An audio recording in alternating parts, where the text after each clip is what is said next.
Welcome to Medieval History Channel 97, where the echoes of the past come alive. Step into the world of knights, castles, and forgotten legends as we journey through time together. Let history speak. George Washington, the king who didn't want the throne.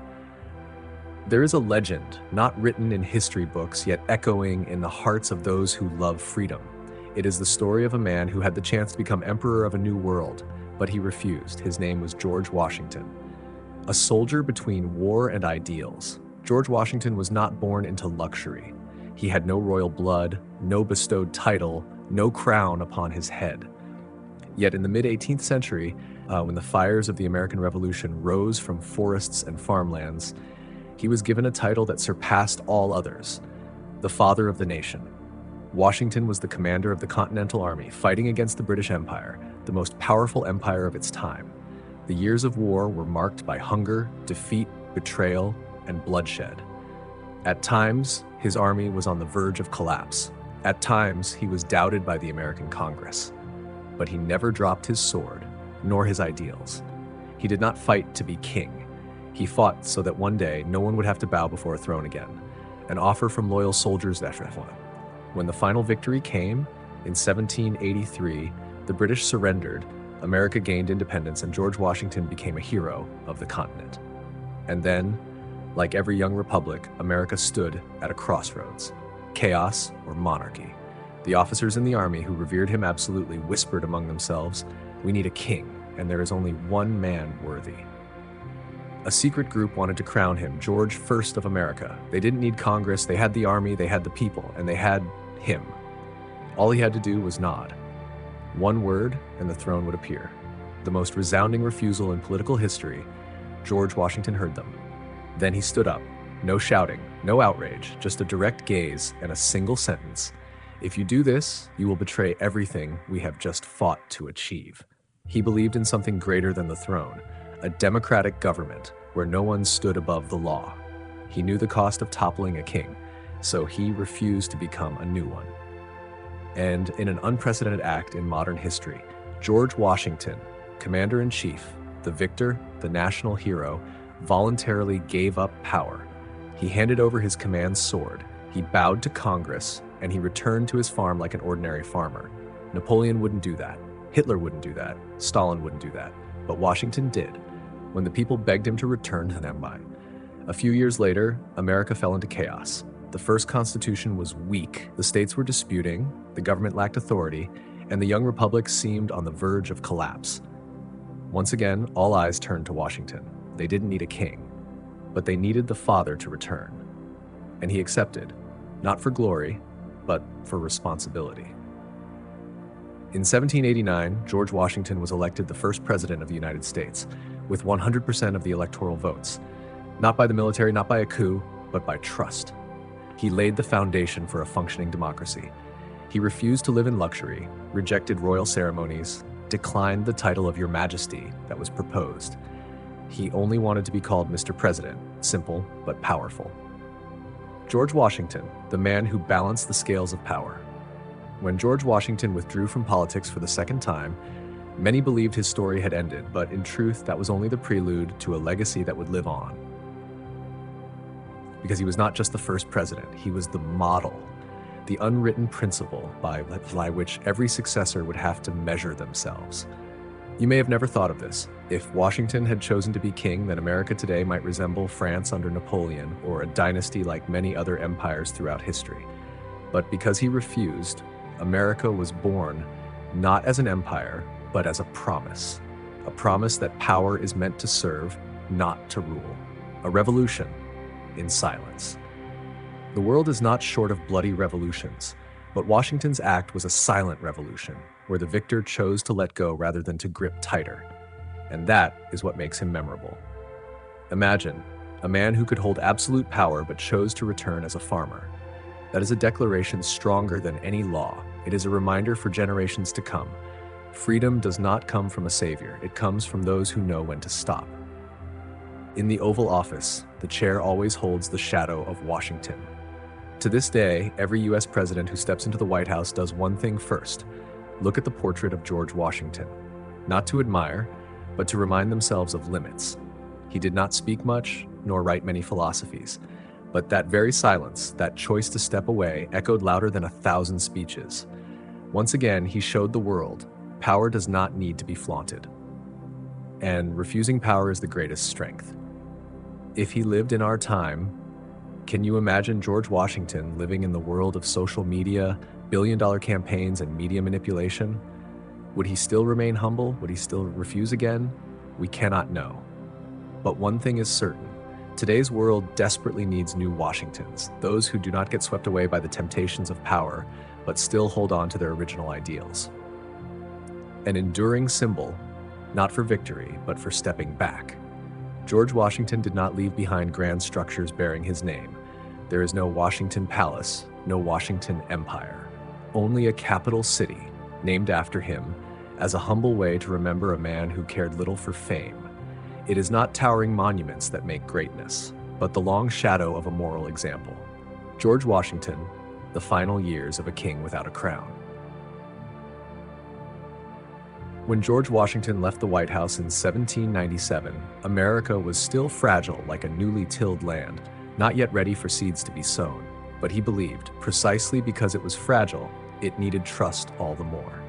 No longer a president, no longer a commander-in-chief, George Washington returned to Mount Vernon, his beloved estate where the cotton fields stretched far and wide, where he once dreamed of a peaceful life that war had stolen from him for nearly a lifetime. The king among the fields. Each morning he rode his horse along the fields, observing the crops, speaking to the slaves, those he remained torn between freeing and binding. Washington carried within him the contradiction of an age not yet awakened. He fought for liberty, yet still owned human beings as property. Though he freed some of them after his wife's death, his will left behind an eternal question. A man may be great in history, but can he ever be perfect in morality? Washington knew he was no saint, and perhaps it was precisely that imperfection that made him real, more than any statue ever could. The place he withdrew to was also where he looked ahead. He spent his time writing letters, receiving guests, jotting scattered thoughts into his diary. No longer a man of the battlefield or the political stage, he became a man of memory, living among the shadows of those who were lost. The soldiers who fell at Valley Forge, the allies who died in anonymity, the decisions that once stole his sleep, and the things he wished he had done differently. Each night before bed, he would step out onto the balcony, looking over the Potomac River, where the water flowed as quietly as time. No throne, no guards, just a man listening to history in its very silence. The final letter, and once again he chose to step away. In 1799, a mild cold turned into severe throat inflammation. In less than 48 hours, his health deteriorated. Doctors used traditional methods, bloodletting poultices, to no avail. On the night of December 14th, he spoke his last words to those close to him, "I am not afraid to die. I am ready." And then he passed, not in triumph, nor in tragedy. He left this world the way he lived, clear-minded, humble, willingly letting go. The greatest legacy not held in hand, but carried in hearts, George Washington left behind no constitution. He did not write it. He left behind no invention. He was no scientist. But he left behind a moral precedent, and that surpasses any document or discovery. Every time a president takes the oath of office, Washington is still present, not in body, but as a reminder. This is not power to keep, it is responsibility to pass on. A dream that needed no throne. Today, you can visit Mount Vernon, his final resting place. No grand mausoleum, no gilded temple, just a simple stone tomb draped with a flag and ancient trees standing like old soldiers silently guarding his sleep. The American people did not mourn him like a king. They thanked him like a father, a man who appeared at the right moment and also left at the right time. John Adams, a man who didn't chase glory, but laid the foundation. When people speak of the Founding Fathers, the glory often goes to George Washington, who refused a throne, or Thomas Jefferson, author of the Declaration of Independence. But there was one man who disliked crowds, had no appetite for power, and lacked the charm to be loved. Yet he was the one who laid the first brick for a republic built on law and morality, John Adams. He was not easy to like, too principled, too blunt. But one thing is undeniable. He always did what was right, even when it made him hated, when reason is stronger than the crowd. In 1770, Boston erupted after the Boston Massacre, when British soldiers killed colonial civilians. The entire city cried for blood. But when people sought to execute the soldiers without trial, John Adams chose to defend them. The crowd called him a traitor. But he answered, "The law does not exist to serve emotion.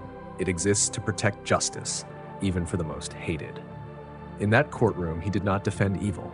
He defended fairness, the moral foundation that any civilized nation must uphold. And this refusal to follow hatred proved, if America wanted to become a lasting republic, it had to stand on law, not emotion. Architect of the republic, but not an idol. John Adams didn't write soaring prose like Jefferson, nor did he lead armies like Washington, but behind the scenes, he fought tirelessly to ensure America wouldn't become just another monarchy in disguise. He believed, democracy without morality is simply an armed mob. When drafting the Massachusetts Constitution, one of the earliest and most influential in the nation, he wrote, "A government of men cannot exist without a firm moral foundation in the people." He did not dream of a perfect society. He knew humans had desires, had flaws. But precisely for that reason, he insisted, there must be law to limit power and education to nurture dignity. President, but not to be loved. When he became president, 1797 to 1801, Adams faced a storm of crises, factional civil strife, looming war with France, and economic instability. But he refused to bring America into war, even though it would have made him more popular. He accepted being criticized, even turned on by his own party, because to him, keeping peace for a young nation was more important than keeping power. He was the first president to lose office after just one term, but that did not bring him down, because he knew he was not building a temple to fame, he was laying the foundation for the future. The man who built the golden cage for power. If John Adams was the one who laid the moral cornerstone of the Republic, then James Madison was the one who drew the detailed blueprint to prevent power from going unchecked. He was not as tall as Washington, not as eloquent as Hamilton, not as charming as Jefferson, but at the heart of the U.S. Constitution is his fingerprint. And in every line of the power-checking system is the mark of his clear and skeptical mind. He did not believe in people, and that made him wise. James Madison once wrote, "If men were angels, no government would be necessary. And if angels governed men, no limits on government would be necessary. But since men are not angels, there must be a system to bind both the rulers and the ruled." That statement was not bitter cynicism. It was a profound understanding of human nature. Madison believed in democracy, but he did not idolize the crowd. He believed in participation, but not in perfection. So instead of giving absolute power to anyone, he divided it. Executive, legislative, judicial must be separate. Each branch has the power to check and balance the others, and no one, not even the president or Congress, is above the law. The Constitution, not a declaration, but a cage. Madison did not write the Constitution as an emotional declaration. He designed it as a long-lasting mechanism, able to withstand ambition, conflict, and time. When asked why make the division of power so complex, he answered, "Precisely because we cannot prevent men from seeking power. We must create a system that forces them to restrain each other." And that very system, checks and balances, has helped America survive civil war, crisis, corruption, and even presidents who abused their power. When reason triumphs over passion. In the early days of the United States, many wanted a weak central government to avoid recreating a tyranny. But Madison understood, if we fear power too much, the nation would fall apart. He did not follow the emotions of the moment. He wrote the Federalist Papers, a series of essays defending the Constitution, using logic, evidence, and patient explanations for the public. In an era when crowds were easily swayed by sentiment, Madison firmly chose reason to lead the way. A president, but not blinded by power. Madison also served as president, 1809 to 1817. And like Adams, he did not use power for personal gain. During the War of 1812, when British forces burned the White House, he still refused to expand emergency powers like a wartime dictator. Because he knew, if we bend the law out of fear, then tomorrow there will be no law left to defend. A nation is strong not just by its army, but by its laws. No one builds as many monuments to Madison as to Washington or Lincoln, But every time the Supreme Court rules according to the law, every time Congress cannot bypass the president, it stands as proof his legacy lives on. Madison did not build an empire. He designed a system. Not so that good people could rule forever, but so that bad ones could not destroy everything too easily. Abraham Lincoln, who held the nation together through compassion and patience. If Adams laid the moral foundation and Madison built the structure to restrain power, then Lincoln was the one who saved it all when the system stood on the edge of collapse. Not with swords, not with an iron fist, but through persistence, tolerance, and unwavering faith in human dignity. A poor child, but with the mind of a visionary, born in a log cabin in Kentucky, Lincoln had little formal education. He was not from the aristocracy and had no political patron. But he possessed something no school could teach, a heart that understood the pain of the oppressed. He read by the light of a fireplace, worked in the fields, drove fence posts, chopped wood, learning to stand on his own 2 feet. And perhaps because he once lived as a nobody, he understood. Every life matters, regardless of skin color or birth. He did not come to rule. He came to preserve the soul of the nation. When Lincoln was elected president in 1860, America was not just divided, it was fractured to the core. 11 southern states declared secession. Civil war was inevitable. Lincoln could have used force immediately, but he chose restraint. I do not come to punish the South, I come to save the Union. He did not seek victory, he sought unity without losing justice. And he knew, to achieve that, it had to begin with an undeniable truth. Slavery must end. Freedom, not a gift, but an unfinished promise. When he issued the Emancipation Proclamation in 1863, Lincoln did not do it to gain favor. On the contrary, he was fiercely criticized from both sides. But he believed, a nation conceived in the idea that all men are created equal cannot endure living a lie called slavery. He never thought freedom was easy, but he believed, if one does not do what is right, then even victory becomes meaningless. When strength is patience, not rage, Lincoln endured more than any other American president. His son died in childhood. His wife fell into depression. War broke out, causing hundreds of thousands of deaths.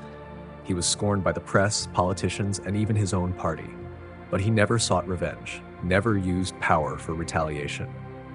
When the war ended, he said to the nation, "With malice toward none, with charity for all. Let us strive to finish the work we are in, to bind up the nation's wounds." He did not live to see a united America, but he died to protect it. On April 14, 1865, just 5 days after the war ended, Lincoln was assassinated at the theater. He fell, but his words still echo. He is not remembered only as the one who freed the slaves. He is remembered as the one who held America together, not with iron and fire, but with unwavering heart. George Washington refused absolute power, established a humble standard of leadership. Around the world, there are thousands of kings remembered for seizing power, but only one man is deeply respected by all humanity for giving it up when he could have kept it forever. That man was George Washington. He did not want to be king, and that is what made him a great founder. After the victory in the War of Independence, George Washington was hailed across the nation as a savior. The army was ready to show absolute loyalty. Some generals even wanted him to become the King of America, but Washington refused. We did not overthrow a tyrant just to appoint another one. He knew power without limits would eventually turn people into tools of ambition. And what America needed was not a king, but a first citizen setting an example for future generations. Becoming president, but not placing himself at the center of the universe. In 1789, he became the first president of the United States. But instead of building a palace, crafting a glorious image, or issuing commands like a king, Washington chose to govern quietly, building institutions without demanding personal worship. He did not place his name in the Constitution, he did not overreach into Congress, and he always carefully maintained a moral distance from power. After 2 terms, Washington voluntarily stepped down, an unprecedented act for someone holding the highest power in a young and unstable nation. Relinquishing power when it is no longer needed is braver than holding on to it. This action established a democratic precedent. No one, no matter how beloved, could rule forever. And from that moment, America entered the path of peaceful power transition. He did not leave behind a shrine, But a standard Washington did not leave behind a grand doctrine like Jefferson, a legal system like Madison, or eloquence like Lincoln. But he left something more valuable, an example. An example of humility in victory, an example of a leader who did not need a crown to command respect, and an example of strength, not from might, but from knowing when to stop. If Washington laid the foundation of morality, Adams upheld justice, Madison designed the system, and Lincoln saved the soul of America.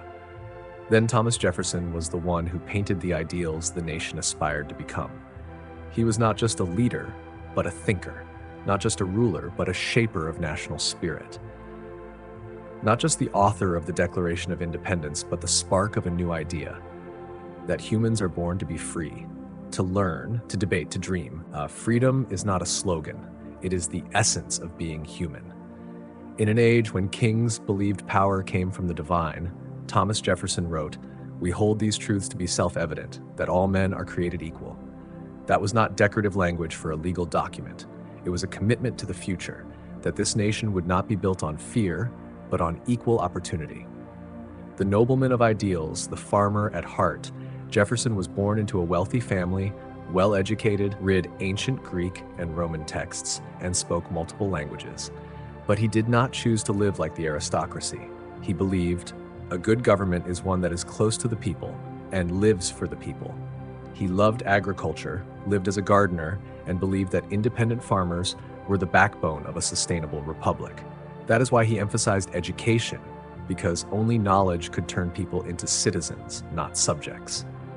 Politics is temporary, ideals are eternal. As president, 1801 to 1809, Jefferson did not seek to centralize power. On the contrary, he reduced federal authority, returned freedoms to the states, and dismantled many intrusive central government policies. Though he had fiercely opposed Adams once in office, he did not retaliate, but restored harmony, declaring in his inaugural address, "We are all Federalists. We are all Republicans, not enemies, but fellow citizens." The man who helped America see beyond maps and closer to a dream. During Jefferson's presidency, he purchased the Louisiana Territory from France, doubling the size of the United States at the time. But more than land, he expanded the nation's vision. America was not just a collection of states. It was an unfinished promise, stretching westward, filled with freedom and opportunity for all. A mind beyond his time, yet a man still flawed. Jefferson owned slaves, even as he wrote the Declaration of Independence. This was the greatest contradiction in his legacy. But instead of denying it, he wrestled with it throughout his life, writing, "I tremble for my country when I reflect that God is just." He was not perfect, but he left behind ideals strong enough for future generations, like Lincoln, like King, to continue shaping and improving. If Jefferson was the great dreamer of liberty, then Theodore Roosevelt was the one who took that dream off the page, turning it into laws, action, and social justice. He was not gentle, not the kind of leader who inspired with mere words. He was a doer, a fighter, and a man intolerant of injustice. A sickly boy who became a warrior through discipline for Altisvais. As a child, Theodore Roosevelt suffered from severe asthma. He was frail, skinny, and often sat alone by the window, watching other children run and play. But instead of surrendering, Roosevelt trained his body as if preparing for a lifelong battle. He learned boxing, he climbed mountains, he rode horses. Not to prove he was strong, but because he believed leader must have inner strength to bear what others dare not. Coming to power, not to rule, but to right wrongs. When he became president, 1901 to 1909, Roosevelt didn't see the White House as a throne, but as a moral watchtower. From there, he observed society and began a sweeping reform movement. This office is not for the weak. It is a place to act for justice. He took on the biggest elephants in the room. Giant corporations manipulating the market, railroad tycoons exploiting farmers, extraction industries abusing workers. He was the first president bold enough to break the oligarchic alliances. Roosevelt used the law to dismantle monopolies and create a fair playing field.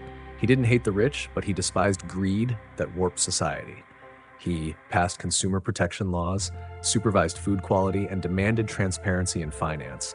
And in every decision, he chose the interests of ordinary people, not the elite. A man who pursued ideals, but not blindly. Roosevelt was a lover of nature, the first to make environmental conservation a national policy. Over 230 million acres of land were placed under protection as preserves, national parks, and forests during his presidency. But he was not afraid to use force when necessary. When national interests were at stake, he sent warships. When faced with corruption, he dismissed without hesitation. Yet every action was backed by moral and strategic reasoning.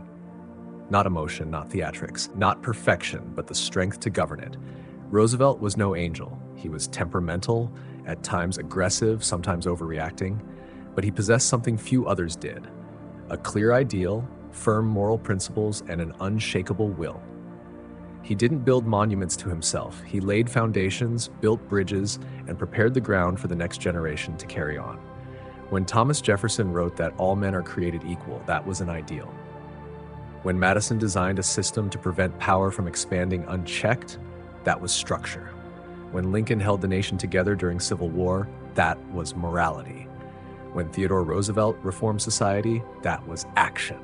But when America plunged into the Great Depression in 1929, all those ideals were nearly swept away, and the one who stood firm to preserve them, not with fury, but with a calm voice on the radio, was Franklin D. Roosevelt. He didn't heal with weapons, but with hope. When FDR entered the White House in 1933, America was like a collapsed house, 1/4 of the population unemployed, thousands of banks bankrupt, farmers losing their land, faith in the democratic system nearly non-existent. In that moment, he didn't promise rapid recovery. He didn't place blame. Instead, he did something no one had done before. Spoke directly to the people over the radio, called them my friends, used everyday language, not political jargon, and lit the only thing left: trust. The only thing we have to fear is fear itself. From moral reform to policies for the vulnerable, a consistent thread. If Theodore Roosevelt shattered monopolies, then FDR shattered the notion that the market could self-correct by intervening directly in the lives of the people. He introduced the New Deal, a series of policies focused on public works, social security, agricultural subsidies, collective bargaining, rights for unions, bank deposit protection, Wall Street financial regulation. He did not grant favors. He redefined the role of government, not as a master, not as a philanthropist, but as a protector of the voiceless. A long tenure. Without abuse, FDR was the only president to serve 4 terms, an unprecedented feat. Yet instead of becoming a dictator, he always upheld a clear moral boundary. He did not strip away the right to dissent. He did not silence the press. He did not distort the law. Like Madison, he understood long power must never mean absolute power. Reason does not erase emotion. It leads emotion to the right place. Lincoln taught America that compassion could save a fractured nation. FDR continued that legacy, guiding Americans through not just an economic crisis, but also World War II. In wartime, he did not promote hatred. He did not turn America into an avenger. He said, "We do not fight to conquer. We fight so that the world may live in justice and dignity." When old ideals meet new realities and still stand strong. FDR did not dismantle the structures of Jefferson, Adams, Madison. He expanded them. Freedom is not just freedom from oppression, but freedom from poverty. Equality is not just the right to vote, but the chance to live with dignity. Leadership is not just maintaining order, but making that order worth living in. And the lesson he left behind: trust is not born from slogans, but from a government that genuinely cares. Power does not exist to uphold law, but to protect dignity. And in times of crisis, what keeps a nation standing is not guns, but the trust between its people and its leaders. Franklin D. Roosevelt did not save America through power. He saved it through connection, a connection built on sincerity, responsibility, and action. While Roosevelt led America through the storm with compassion and social reconstruction, Dwight D. Eisenhower, a celebrated general of World War II, stepped into the presidency with a new mission: not to defeat an enemy out there, but to protect democracy from the strength it had itself created. A general who refused to become a dictator.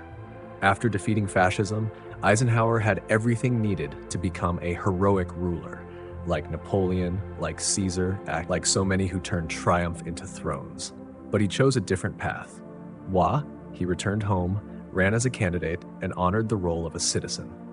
Like George Washington 2 centuries before, Eisenhower understood military power must never surpass civil authority, because if it does, freedom will be devoured by the army. A leader who knew the enemy is not just beyond the border. As president 1953 to 1961, Eisenhower faced a bipolar world, the US and the Soviet Union both standing on the brink of nuclear annihilation. He was pressured to increase defense spending, maintain global military presence, build a massive arsenal, but he chose restraint, not out of weakness, but because he knew every gun, warship, or missile means less food, fewer schools, fewer hospitals for the people. The first president to warn of the military-industrial complex. On leaving office in his famous farewell address, Eisenhower did not boast about his achievements. He warned America, "We must guard against the acquisition of unwarranted influence, whether sought or unsought, by the military-industrial complex. We must not let the weight of this combination endanger our liberties or democratic processes." That was no empty statement. It was a wake-up call from a general that the greatest danger might not lie across the border, but in the corruption within the system itself. A bridge builder, not a statue maker. Under Eisenhower, the interstate highway system was built. Science and technology were advanced, especially after the Soviet launch of Sputnik. The Korean War was ended without escalating into another world war. McCarthyism, the Red Scare witch hunt, was calmly and cleverly contained, not through direct confrontation, but through quiet isolation. He did not rally crowds, he did not polish his image, but he acted with the clarity of a man who understood. A superpower needs not only strength, but balance, connected to those who came before. Like Madison, he knew power must be controlled, especially armed power. Like Lincoln, he believed in unity and respect for civil order. Like FDR, he valued public welfare, but didn't let emotion override strategy. And like Washington, he refused to become an icon of personal worship, even when the nation saw him as a hero, and the lesson he left behind. A strong nation is not measured by how many weapons it has, but by knowing when not to use them. Freedom cannot be protected by fear, and a true leader is one who refuses to cross the limits of their own principles. Dwight D. Eisenhower left no soaring slogans, but he left behind a standard that strength, if not restrained by reason, will devour the very democracy that gave birth to it. America was once built by the Founding Fathers, saved by Lincoln, renewed by Roosevelt, restrained by Eisenhower, and then, nearly 2 centuries later, stood before an unanswered question. Could a nation that once enslaved, once divided, once corroded by interests and power, still live up to the promise of liberty and equality it once declared? The answer, though still incomplete, began to take form the day Barack Obama took the oath as the 44th President of the United States and the first black man in its history. Not a chosen one, but a product of history. Obama did not come from a political dynasty. His father was Kenyan, his mother from Kansas. He lived in Indonesia, grew up without a father, went to college on scholarships, and worked with low-income communities in Chicago. He had no lineage, no military rank, no inherited fortune, but he carried the most vital trait a leader can possess: empathy. Like Lincoln rising from a log cabin, like Adams once labeled the unloved, Obama understood the loneliness of standing between many worlds, yet fully belonging to none. And it was that very experience that shaped a man who chose to listen before commanding, to analyze before reacting, and to lead with intellect, rather than stir with anger. Rising to power not in a moment of glory, but in a time of crisis.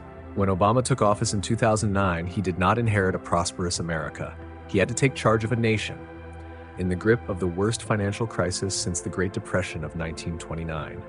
2 wars draining thousands of lives and trillions of dollars, Iraq and Afghanistan. A failing healthcare system, deep inequality, and simmering racial tensions. In that context, the public expected Obama to be either a savior or fail spectacularly, but he refused to play the role of a messiah. He told the people clearly during his inauguration, "The solutions will not be easy, and the recovery will not be quick.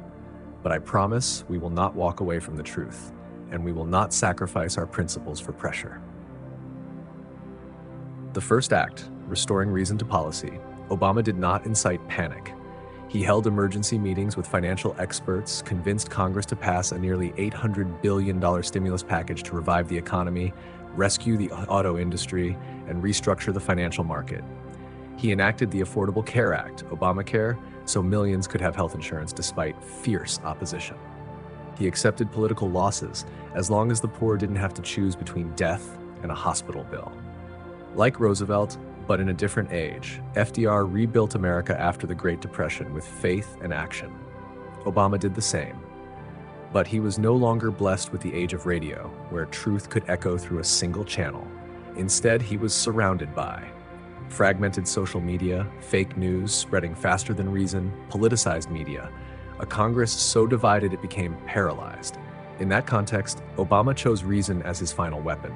He didn't shout, didn't retaliate personally, didn't exploit the crowd's emotions. He stayed true to the principle Madison once said, leadership must not fall victim to fleeting emotions. A president who reads, in the age of social media, Obama was mocked as a lecturing professor, too intellectual to connect, rational but cold. But he never changed his essence. He kept reading about Lincoln, about Reinhold Niebuhr, about Roosevelt, kept speaking in complete sentences full of evidence and reflection, because he understood, if we lose the ability to think deeply, then all that's left is instinct. And instinct is the shortest path to tyranny. And then he left. No scandal, no tyranny, no regret. Obama is one of the few US presidents with no major scandals, who never used power to punish opponents, who left no stain on democracy. He departed quietly, formed no new party, broke no tradition of peaceful transition. Like Washington, like Eisenhower, he knew the most graceful form of power is knowing when to walk away. Reason is not coldness, it's the foundation that keeps emotion from leading us into chaos.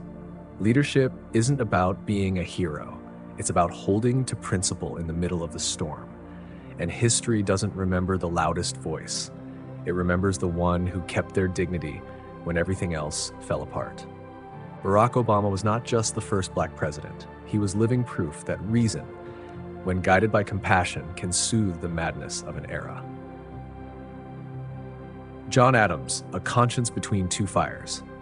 Some people are not born to be loved, but to remind. John Adams was one of them.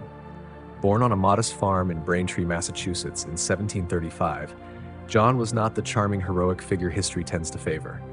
He wasn't tall like Washington, gifted like Jefferson, or celebrated like Franklin. He was stubborn, blunt, and often difficult. But if there was one thing undeniable, it was that he was honest to the bone. And in a moment when America did not yet exist, that mattered more than anything. As a child, John was raised with the frugality of New England and the faith of Protestantism. His father was a brewer and also a deacon in the church. That gave John two seemingly opposite traits, the rational mind of a lawyer and a deep faith in righteousness. As one of Harvard's top students, John could have settled for a quiet legal career. But history had other plans. And John, like a flintstone, sparked to life amidst the political storm rising from London. In 1770, when British soldiers fired into a Boston crowd, American blood spilled onto the streets, the people screamed for vengeance. But John Adams, going against public sentiment, chose to defend the soldiers on trial. Facts are stubborn things, he said. And he won, acquitting most of them. He didn't do it because he loved the British. He did it because he believed if a new nation was to stand, justice must be greater than emotion. It was the first and not the last time he chose principle over popularity. John Adams' life could never be separated from Abigail Smith, his wife, his friend, and his soulmate. The letters between them are one of the great treasures of American history. When he was away, she wrote to him not just about children and harvests, but about politics, war, and patriotism. "Remember the ladies," Abigail once wrote, reminding him during the nation's founding not to forget the rights of half the world. Adams laughed at the suggestion, but he never forgot. In the Continental Congress, John was the one who stood up, face flushed, voice sharp, pushing for independence. Without him, the Declaration of Independence might not have come into being in the summer of 1776. Without him, George Washington might not have been chosen as commander-in-chief of the army. Though Thomas Jefferson penned the Declaration, it was John who sponsored the document, persuading, negotiating, and outmaneuvering those who hesitated. And when he signed it, He knew they had just signed their own death warrant if they failed, but to him, it was worth it. After the revolution, John continued to serve, this time as a diplomat. In Paris, in the Netherlands, in London, he wore cold coats, wrote long letters through the night, seeking recognition for the new nation. In 1789, when Washington became the first president, Adams served as vice president. He described the role as the most insignificant office ever the invention of man, because he had no real power. But he did not give up. By 1796, Adams became the second president of the United States, succeeding Washington. He narrowly defeated Jefferson, once a friend, now a political rival. Both believed in America, but differed in how to build it. During his term, Adams faced the looming threat of war with France. His party pressured him to attack, but he chose negotiation. He believed war would destroy the young republic. Peace was preserved, but at the cost of political support. He lost re-election, but history proved he was right. Adams was the first to leave the White House in defeat, leaving in silence, not attending Jefferson's inauguration. Some saw it as petty, others understood it was the way a father watches the child he once nurtured, now placed in another's hands. He returned to Quincy with Abigail, reading books, writing letters, and watching America grow. In his later years, Adams and Jefferson rekindled their friendship through letters. Two old men, once rivals, now discussing philosophy, revolution, and death. They wrote to each other like two aging souls reflecting on the past, asking each other, "Were we right?" On July 4th, 1826, exactly 50 years after the Declaration of Independence, John Adams drew his last breath. His final words were, "Jefferson still survives." But he didn't know, just hours earlier, Jefferson had also passed. Two friends, two adversaries, two founding fathers of America left this world on the birthday of the nation they created. John Adams did not have a grand monument. He was not printed on any paper currency, but he was the moral backbone of his time. He was not the most inspiring figure, but in the most chaotic moments, he held firmly to his conscience. He believed in truth, even when it caused him to fail. He believed in law, even when it cost him friends. He believed in democracy, even when he was defeated by the very votes of the people. And he loved America. Not a glorious America, but an America still stumbling to its feet. A nation does not need leaders who are always loved. It needs those, like John Adams, who are willing to be hated in order to do what is right. Thomas Jefferson, the man who wrote the dream. Monticello, spring of 1825. Thomas Jefferson stood by the window of his round room, gazing toward the red hills glistening under the sun. He was old, frail in body, yet his eyes still held the clarity of someone who had never stopped believing in ideals. Beneath him, winding paths curled through the gardens he once planted with his own hands. In the distance, the wind rustled the white poplars, echoing like the fading voice of a bygone era. He sighed. No one knew that the man who once wrote, "All men are created equal," now lived surrounded by those bound in chains. No one knew that the father of the Declaration of Independence carried within him the torment of contradiction between ideals and reality, between liberty and slavery, between light and shadow, and no one understood him better than he did himself. Thomas Jefferson was born in 1743 in the sunlit, timber-scented land of Virginia. His father, a land surveyor, was strong and pragmatic. His mother, of the Randolph lineage, passed down to him a love for learning, music, and books. Jefferson grew up between two worlds, labor and intellect, nature and philosophy. At the age of 14, his father died. Jefferson learned early what it meant to bear responsibility, to face loss, and to sit through long, silent nights with no one to tell you what to do. But he learned, and he wrote. He wrote all his life, letters, constitutions, laws, architectural designs, musical pieces, not to be remembered, but because he believed that words could reorder the world. In 1776, at age 33, he was tasked with drafting the Declaration of Independence.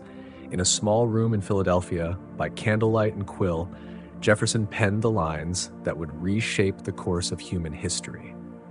We hold these truths to be self-evident, that all men are created equal. People said Jefferson wrote as if listening to the whisper of a civilization not yet born, a United States that had no name but already had a soul. Yet as he laid down the pen, he also knew he himself had not lived by what he had just written. Jefferson owned slaves, and that would remain an unhealed wound in his life. After the Revolution, he served successively as governor of Virginia, minister to France, Secretary of State under Washington, Vice President under Adams, and then in 1801, he was elected the third president of the United States. He was the first president to take office in the new capital, Washington, D.C. He dressed simply and walked to his inauguration. No carriage, no ceremonial robe, only ideals. And those ideals were most clearly expressed in the Louisiana Purchase, the deal in which he bought over half the continent from France for $15 million. A decision not outlined in the Constitution, yet one that shaped modern America. "I acted beyond the bounds to serve a principle higher than the law," he once wrote. From there, Jefferson sent Lewis and Clark up the Missouri River, paving the way to the Pacific. America was no longer just a thin strip along the coast. It began to expand, carrying both dreams and contradictions.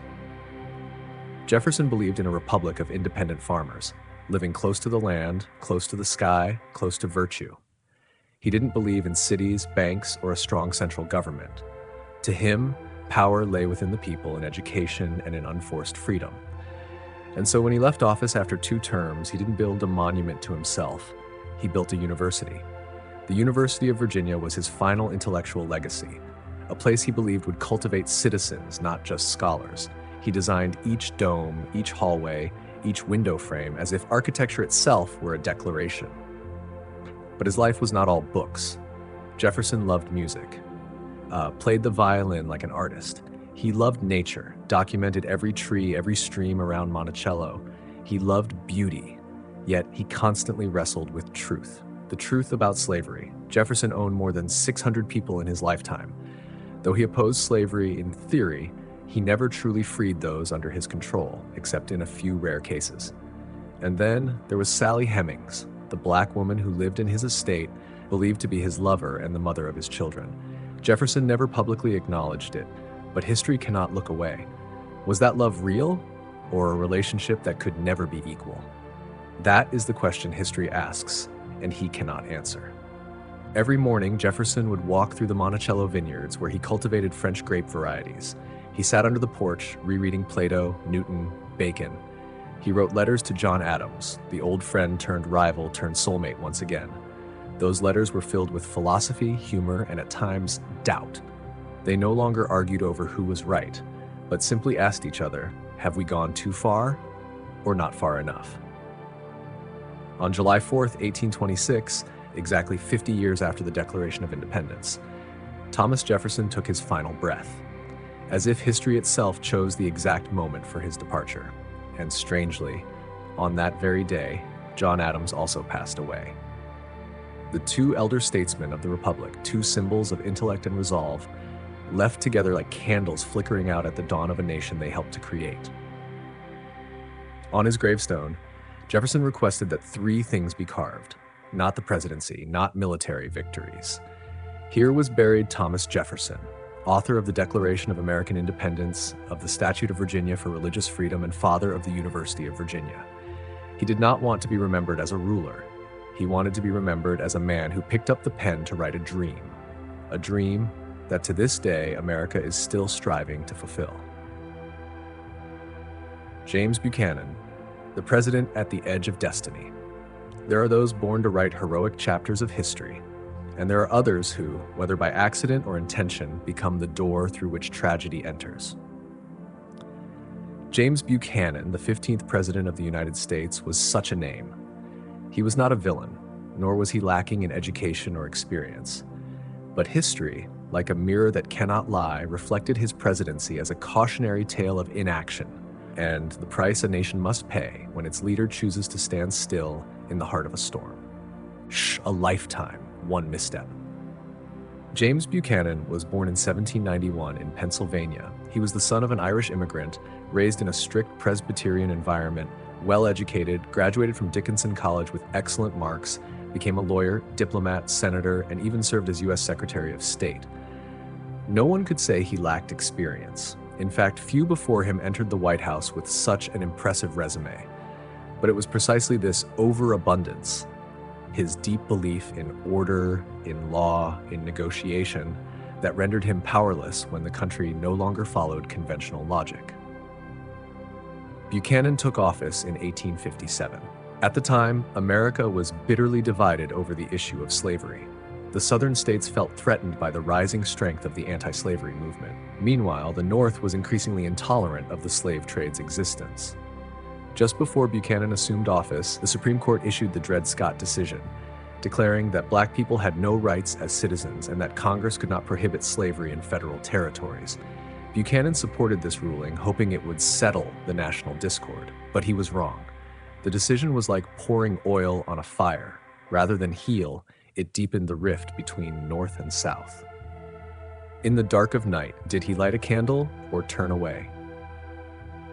History is no stranger to dark moments, but such moments call for leaders who can bring light through decisiveness, courage, and action. James Buchanan did not. When Kansas descended into violence over a dispute between two rival governments, one pro-slavery, one anti-slavery, Buchanan supported the Lecompton Constitution, drafted by the pro-slavery faction, despite it clearly not reflecting the will of the majority of settlers. That act cost him the trust of both sides. As southern states began flirting with secession, emboldened by a weak administration, Buchanan stubbornly maintained the Constitution did not permit states to secede, but also did not allow the president to do anything to stop them. This was one of the bitterest paradoxes in U.S. history, a president aware that a rupture was unfolding, yet convinced he had no authority to intervene. He refused bold action, fearing it would anger the South. He hoped reason would prevail. But the nation was no longer a parliamentary hall. It had become a simmering battlefield. When South Carolina officially declared secession in December 1860, less than 2 months after Abraham Lincoln's election, Buchanan failed to deliver a decisive response. He wrote a letter to Congress condemning secession as unconstitutional, but then added that the federal government had no authority to coerce a state back into the Union. At a moment when the country needed leadership, he spoke in the voice of neutrality. People hoped for a bridge. But he was merely a suspended rope between two cliffs, not strong enough to connect, not long enough to hold. In the final stretch of his presidency, he stood isolated. His cabinet disintegrated in conflict. Public opinion attacked him from both sides. Many came to see him as a symbol of political cowardice. By the time Abraham Lincoln took office on March 4, 1861, 7 states had already seceded. Federal arsenals, ports, and military posts in the South had fallen one by one to rebel forces with no resistance. Buchanan left Lincoln a country teetering on the edge of civil war. James Buchanan retired to Wheatland, his estate in Lancaster, Pennsylvania. For the rest of his life, he tried to defend his actions. He wrote memoirs, sent letters to newspapers, claimed the Civil War was the fault of extremists on both sides, that he had done everything possible to preserve peace. But no one believed it. In rankings of American presidents, his name consistently appears at the bottom. Not because he was corrupt or cruel, but because he did nothing when action was most needed. He did not start the war, but he failed to prevent it. And in politics, inaction can sometimes be a form of betrayal. If Lincoln is remembered as the man who held the Union together with blood and steel, Buchanan is the man who watched it fracture with the distant gaze of a diplomat out of time. Perhaps the greatest lesson from Buchanan's story doesn't lie in his personal failures, but in what he came to represent: the fear of change, the clinging to the past, the illusion that a fractured nation can be healed with polite gestures and surface-level decency. Buchanan was a man of an earlier age, a believer in negotiation, order, and political gentility. But America in 1860 was no longer a place for gentility. It was a country being torn apart by two fundamentally opposed value systems: freedom and slavery. And between those values, there was no gray area. Neutrality was no longer a safe position. It was a choice with consequences. A quiet shadow and the unanswered question. James Buchanan died in 1868, just 3 years after the Civil War ended. He did not live long enough to see America reborn. But no one knows what he truly thought as he watched hundreds of thousands perish, the nation torn apart, and the very crisis he tried to avoid turn into an unstoppable tragedy. Perhaps on his final night, he still wondered, what if he had acted differently? What if he had sent troops to defend the forts? What if he had openly denounced the secessionists? What if he had chosen justice over neutrality? No one knows, and no one can rewrite the timeline. James Buchanan was not a historical monster, but precisely because he wasn't, his story is worth reflecting on. Because not all disasters come from malice. Many come from silence, from fear, from waiting too long when action was needed. In the life of every nation, there are moments that demand a clear decision from its leaders, no matter how painful. Buchanan failed to make that decision, and so he is not remembered as a leader, but as a warning that inaction is still inaction, and sometimes the cost of hesitation is a civil war. And so, from James Madison, the architect of balanced power, to Barack Obama, the voice of reason in crisis, history reminds us that leadership is not forged in comfort, but in challenge. Not shaped by inheritance, but by integrity. Each of these men, in their own way, chose restraint over ego, principles over popularity, and long-term vision over short-term applause. What do you think? Did this journey through the weight of power and the grace of leadership speak to you? If you enjoyed this video, please leave a comment below. And don't forget to like, share, and subscribe to our YouTube channel. And don't forget to send your good night wishes too.